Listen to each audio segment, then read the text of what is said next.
Assalamualaikum warahmatullahi wabarakatuh.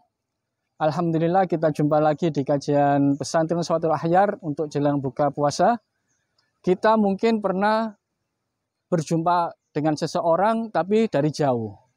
Maksud hati kita saling sapa, kita mendekat, ternyata orang tadi ambil jalan lain sehingga kita tidak bisa berjumpa. Atau suatu saat ada teman yang ingin jumpa dengan kita, tapi begitu kita lihat orang itu dari jauh, kita cari jalan lain sehingga tidak sampai berjumpa dengan teman kita tadi. Jamaah sekalian, demikian juga dengan Al-Quran. Kita tiap hari melihat Al-Quran di rumah. Kita tiap hari mendengarkan orang membaca Al-Quran. Kita tiap hari senantiasa berinteraksi dengan orang-orang yang mungkin dekat dengan Al-Quran. Tetapi mengapa kita dalam satu hari tidak sampai bisa membaca Al-Quran? Ada dua jawabannya, saudara. Yang pertama, memang naudzubillah, memang Al-Quran tidak mau berjumpa dengan kita. Begitu kita dekat dengan Al-Quran, ada saja kesibukan sehingga kita tidak sempat untuk membaca Al-Quran. Atau yang kedua, memang kita enggan dengan Al-Quran. Karena apa? Karena kita merasa, itu mudah. Masih ada waktu yang lain untuk membaca Al-Quran. Sekali lagi jamaah, untuk membaca Al-Quran, kita harus meluangkan waktu.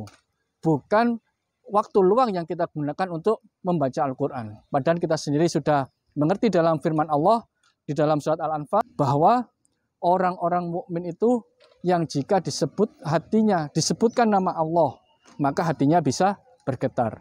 Kita mungkin pernah mendengar suatu lagu, kemudian kita nangis karena terbawa emosi lagu. Kita mungkin pernah membaca suatu novel, kita bisa tertawa bahagia karena episode di novel tadi sangat membuat hati kita bahagia. Atau kita mungkin pernah melihat sebuah film, kita merasa ketakutan karena adegannya sangat menakutkan. Tapi apakah kita pernah membaca Al-Quran, hati kita menangis ketika kita membaca firman Allah tentang siksa? Atau hati kita akan bahagia ketika mendengar atau membaca firman Allah yang berhubungan dengan pahala-pahala di surga?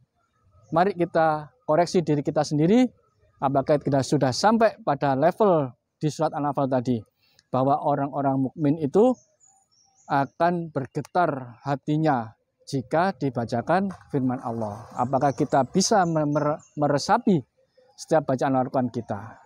Mari kita mulai dari diri kita masing-masing untuk lebih meningkatkan konsentrasi kita dalam membaca Al-Quran. Kita pahami, kita hayati, sehingga kita bisa mengamalkan isi Al-Quran tadi dalam kehidupan sehari-hari. Demikian, billahi taufiq wal hidayah.